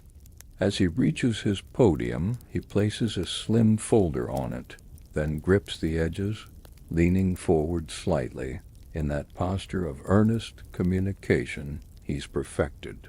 Presenting in opposition to the amendments, Morrison continues, Student Council Vice President Marcus Brutus. Brutus emerges from the opposite wing to more scattered applause, genuine, but less overwhelming. He's dressed more simply in his school blazer and khakis, looking exactly like what he is, a student, not a performer. His hands tremble slightly as he sets his own notes on the podium, but his face remains composed. Across the stage, Julian's eyes meet his, and for just a moment, something like regret passes between them, a ghost of the friendship that used to be. Mr. Caesar, you have 15 minutes, Morrison says, starting the timer. Julian takes a breath, then begins. 4 years ago, I walked through those doors as a terrified freshman, with no idea who I was or what I wanted to become. This school gave me everything: education, friendship, purpose. When I was elected president last spring, I made a promise to give back everything this school gave me, to make Royalton Prep better than I found it, to serve every student regardless of popularity or social status. His voice is measured, building slowly like a symphony's opening movement. I've kept that promise. We've renovated the computer lab with 40 new workstations. We've expanded peer tutoring to help struggling students for free. We've partnered with the community center to provide after-school programs for neighborhood kids.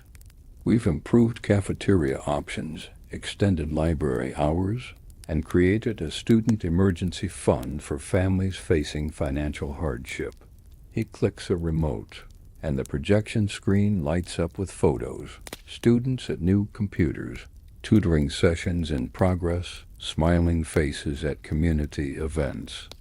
Each image is carefully chosen, emotionally resonant, designed to remind everyone of tangible improvements to their daily lives. But here's the truth, Julian continues, his voice growing more passionate. 1 year isn't enough.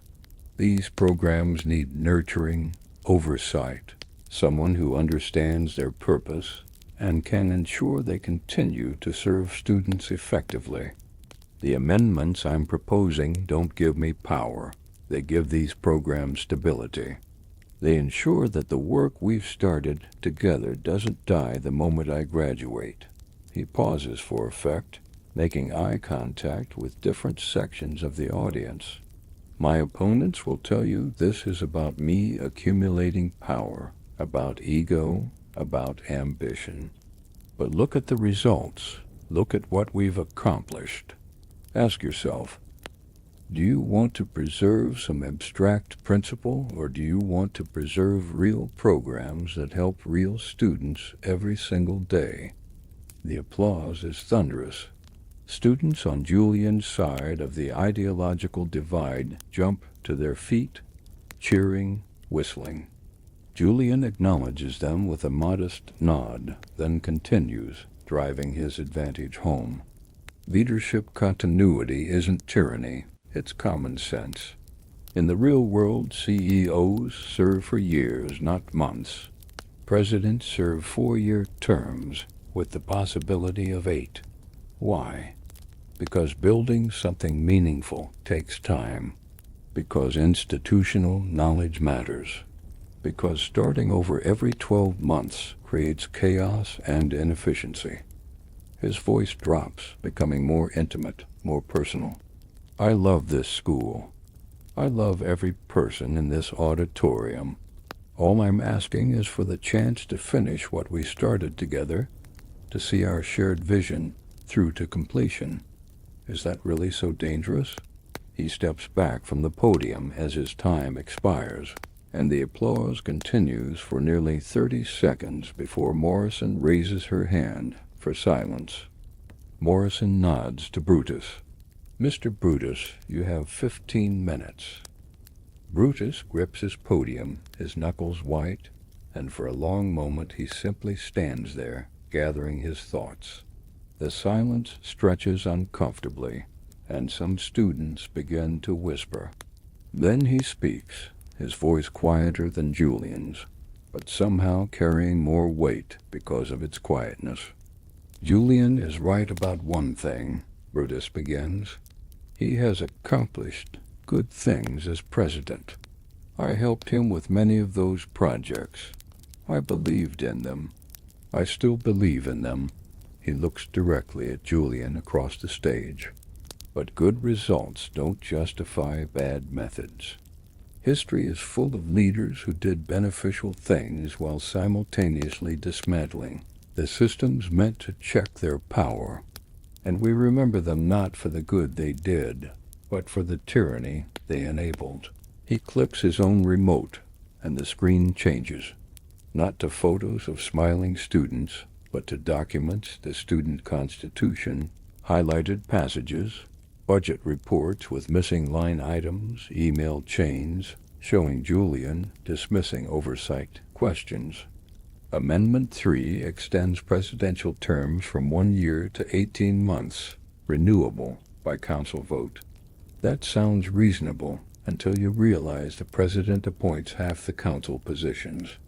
Julian would essentially be voting on his own term extension through representatives he selected. That's not leadership continuity. That's a self-perpetuating power structure. Brutus's voice grows stronger as he finds his rhythm. Amendment 4 creates an advisory position for graduated presidents. No voting power, Julian says. Just wisdom and experience. But influence doesn't require a vote. It requires access, credibility, and the appearance of authority, all of which this position provides.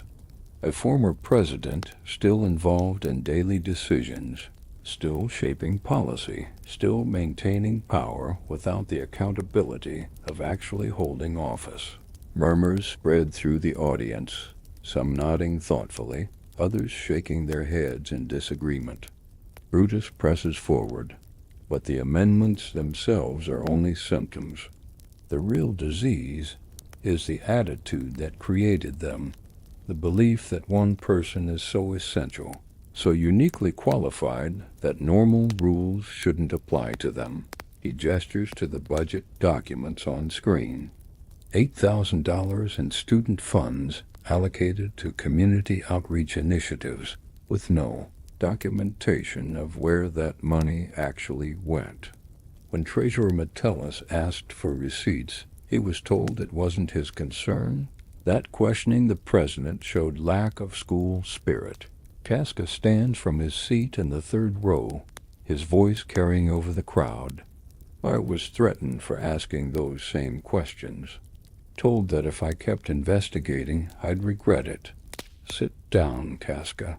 Someone shouts from the back one of Tony's football teammates. Let him speak.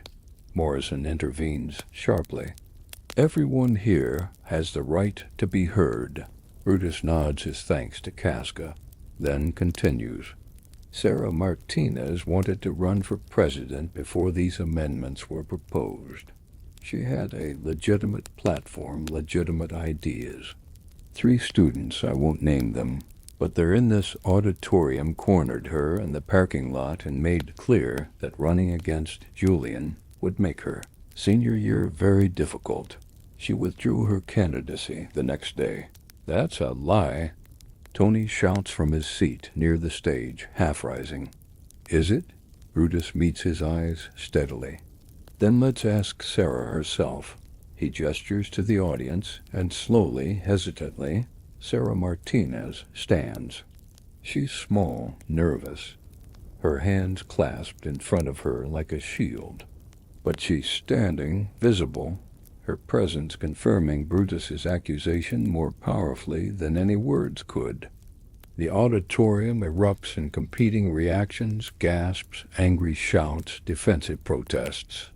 Morrison has to bang her hand on the podium 3 times before order is restored. Julian's face has gone pale, his confident smile frozen in place but no longer reaching his eyes. These aren't just policy disagreements, Brutus says, his voice cutting through the chaos. This is a pattern of behavior that says the rules don't apply to Julian Caesar, that accountability is for other people, that anyone who questions him is an enemy to be intimidated or discredited. He pauses, his next words weighted with personal pain. Julian and I have been friends since freshman year. I love him like a brother, but I love the principles this school was built on more. I love the idea that no one person should be above the law more. I love democracy more. He closes his folder, abandoning his remaining notes, speaking now from the heart. My father was student body president in 1989. He established term limits because he saw what happened. When power concentrated in one person's hands, how it corrupted them, how it damaged the institution, how it taught students that leadership was about domination instead of service. He made enemies making that stand. He spent his senior year isolated and attacked. But he did it anyway, because some principles are worth fighting for, even when fighting costs you everything. Brutus's voice thickens with emotion, but he pushes through. These amendments aren't about helping students. They're about one person's inability to let go of power. And if we approve them, if we say it's okay for someone to rewrite the rules when those rules become inconvenient, we're not just changing our student government. We're learning a lesson about democracy that will follow us the rest of our lives. We're learning that principles are negotiable, that power belongs to whoever can be most charming, most persuasive, most willing to intimidate opposition. He looks directly at Julian again, and his voice drops to nearly a whisper, yet somehow everyone hears it. I wish I could vote for these amendments. I wish I could support my friend and believe that his intentions are pure, that he'll never abuse the power he's accumulating. But wishing doesn't make it true, and hoping someone won't become a tyrant isn't the same as preventing tyranny. The timer buzzes, his 15 minutes are up. Brutus steps back from the podium, and the auditorium sits in stunned silence for 3 full seconds before response erupts. Half the room applauds, many standing. The other half boos, some shouting accusations of betrayal and jealousy. The school has split down the middle, as divided now as it's ever been. Morrison lets it continue for a moment, understanding that students need to express their reactions, then raises both hands for silence. We'll now proceed to 10-minute rebuttals. Mr. Caesar. Julian approaches his podium slowly, his earlier confidence visibly shaken. The accusations hang in the air: financial impropriety, intimidation, abuse of power. His face cycles through emotions: anger, hurt, calculation, before settling on wounded dignity. Brutus calls me his brother, then stabs me in front of the entire school. Julian begins, his voice tight with controlled emotion. He wraps betrayal in noble language, makes personal jealousy sound like principle. He grips the podium hard enough that his knuckles go white. Let's address his accusations directly. The $8,000 went to the community center partnership. Receipts exist and will be made public tomorrow. Metellus didn't get them immediately because he asked during Thanksgiving break when the administrative office was closed. As for Sarah Martins, I had no knowledge of any intimidation. If students acted inappropriately, they acted without my authorization or approval. Tony shifts uncomfortably in his seat, not quite meeting Julian's eyes. Several students notice. But here's what really matters, Julian continues, recovering some of his rhetorical strength. Brutus talks about tyranny and dictatorship like we're electing a king. We're talking about 18 months, 1.5 years. Barely enough time to see major projects through from conception to completion. After that, I graduate, I'm gone, and someone else takes over. Where's the tyranny in that?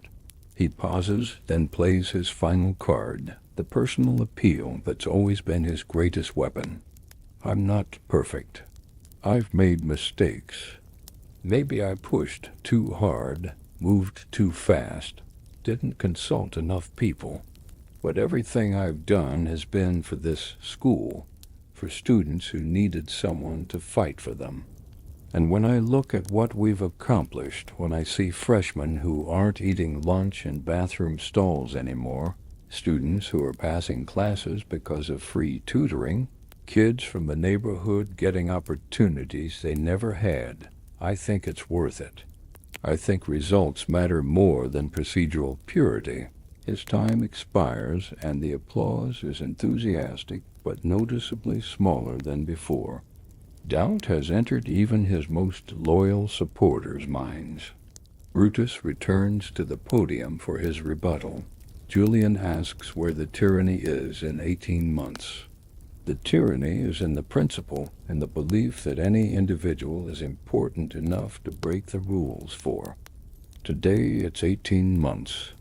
Next year, when his advisory position still holds influence, when his successor feels pressured to continue his policies to maintain his approval, when the precedent is set that popular leaders can extend their power, what happens then? Where does it stop? He looks out at the packed auditorium, at hundreds of faces watching, judging, deciding. Democracy isn't efficient. It's messy and slow and frustrating, but it's messy and slow and frustrating on purpose to prevent exactly what's happening here, to ensure that no one person, no matter how talented or well-intentioned, can accumulate enough power to override the system itself. Morrison opens the floor to questions, and hands shoot up across the auditorium. For 30 minutes, students challenge both speakers, some lobbing softball questions to Julian about his accomplishments, others pressing Brutus on whether he's being hypocritical by opposing his friend publicly. The debate grows heated, personal, with accusations flying from the audience as much as from the stage. Finally, Morrison calls an end. The referendum vote takes place Monday morning. Every student will receive a ballot during homeroom. Vote your conscience. Vote your principles. Vote for the kind of school you want Royalton Prep to be. She looks between Julian and Brutus, something like sadness in her expression. This forum is concluded. The auditorium empties slowly, students clustering in groups, arguing passionately, some crying, others angry. Julian is immediately surrounded by supporters offering reassurance, but Brutus can see the cracks in his armor, the way his smile doesn't quite hold, the way his eyes keep finding Brutus across the room with an expression that might be hatred or might be grief. Brutus stands alone on the stage for a moment after everyone has left, looking out at the empty seats. Portia waits for him by the door, patient and understanding. As he walks toward her, his phone buzzes. A text from an unknown number. Your father would be proud. A. Morrison. The weekend passes in a blur of last-minute campaigning. Both sides flood social media, hang posters, make final appeals. Saturday night, Brutus lies awake, staring at his ceiling, wondering if he's made a terrible mistake, if destroying a friendship for a principle was worth it. Sunday morning, he visits his father's grave, standing in the cold November wind, seeking guidance from silence and stone. Monday arrives gray and heavy with possibility. The ballot is simple. Do you approve constitutional amendments 1 to 4, extending presidential terms and creating advisory positions for graduated leaders? YES. No double quotes. Students vote in homeroom. Ballots collected in sealed boxes, counted by Principal Morrison and a faculty committee. The results are announced during final period, broadcast over the intercom to every classroom simultaneously. Morrison's voice is carefully neutral, revealing nothing until the numbers. Total votes cast, 1,087. Votes in favor, 498. Votes against, 589. The amendments are rejected. Brutus sits in a P government class and feels no triumph, only exhaustion and loss. Across campus, in the student council chamber, Julian receives the news surrounded by Tony and his diminished circle of supporters. His face shows nothing, but his hands shake as he gathers his things. That evening, Brutus finds an envelope in his locker. Inside, a single note in Julian's handwriting. You were right. I couldn't see it, but you were right. I don't know if I can forgive you for how you did this, but I understand why you did it. Maybe that's enough. Maybe someday it will be. Brutus holds the note for a long time, standing in the empty hallway as the sun sets through the tall windows, casting long shadows across the polished floors. He's won his fight for democracy and lost his oldest friend. The victory tastes like ashes. But when he looks at his father's trophy case one final time before leaving, he sees not just the photograph of David Brutus, but his own reflection superimposed over it. 2 generations, 2 fights, 2 men who chose principle over comfort and lived with the consequences. And Brutus understands, finally, that this is what courage actually costs. Julian approaches his podium slowly, his earlier confidence visibly shaken. The accusations hang in the air: financial impropriety, intimidation, abuse of power. His face cycles through emotions: anger, hurt, calculation, before settling on wounded dignity. Brutus calls me his brother, then stabs me in front of the entire school, Julian begins, his voice tight with controlled emotion. He wraps betrayal in noble language, makes personal jealousy sound like principle. He grips the podium hard enough that his knuckles go white. Let's address his accusations directly. The $8,000 went to the community center partnership. Receipts exist and will be made public tomorrow. Metellus didn't get them immediately because he asked during Thanksgiving break when the administrative office was closed.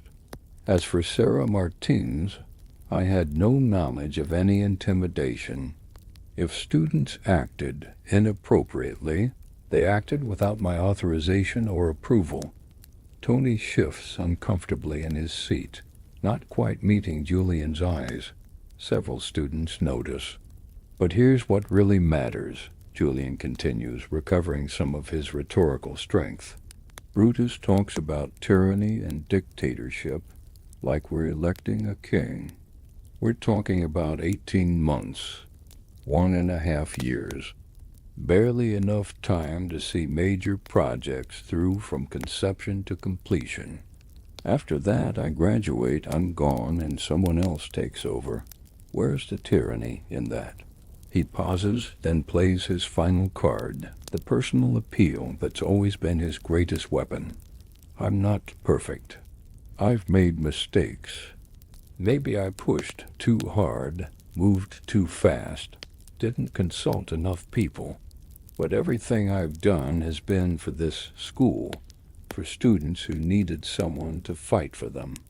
And when I look at what we've accomplished, when I see freshmen who aren't eating lunch in bathroom stalls anymore, students who are passing classes because of free tutoring, kids from the neighborhood getting opportunities they never had, I think it's worth it. I think results matter more than procedural purity. His time expires and the applause is enthusiastic but noticeably smaller than before. Doubt has entered even his most loyal supporters' minds. Brutus returns to the podium for his rebuttal. Julian asks where the tyranny is in 18 months. The tyranny is in the principle and the belief that any individual is important enough to break the rules for.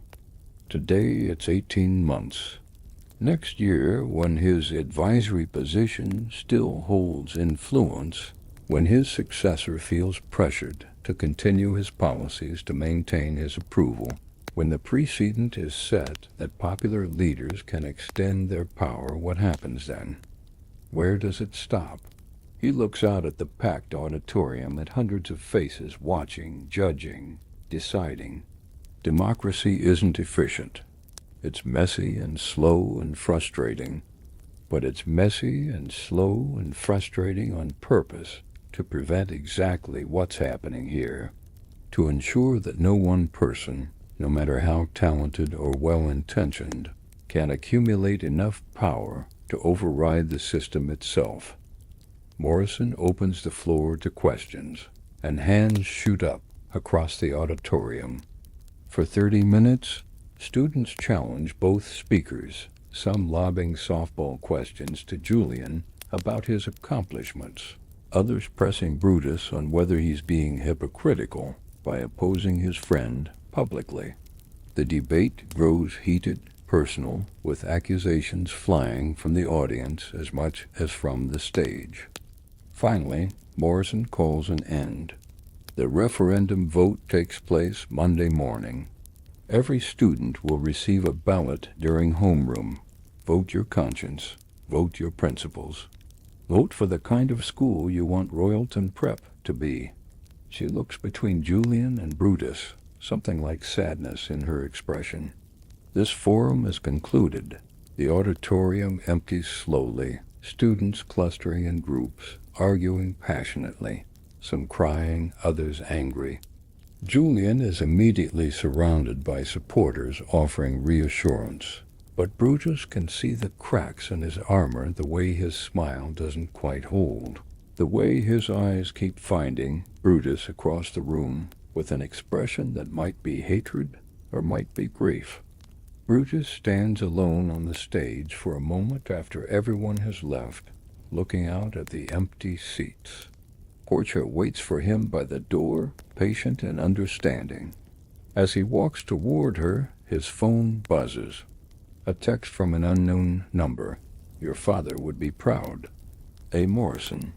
The weekend passes in a blur of last-minute campaigning. Both sides flood social media, hang posters, make final appeals.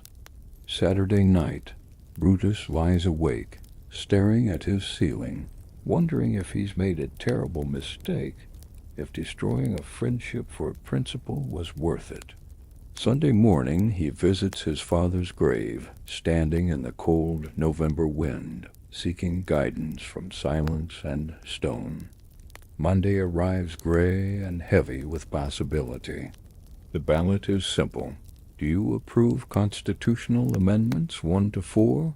Extending presidential terms and creating advisory positions for graduated leaders? YES. No dot double quotes.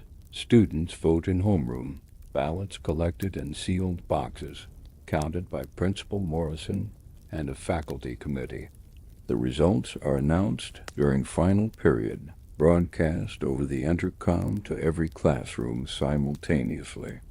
Morrison's voice is carefully neutral, revealing nothing until the numbers. Total votes cast, 1,087. Votes in favor, 498. Votes against, 589. The amendments are rejected.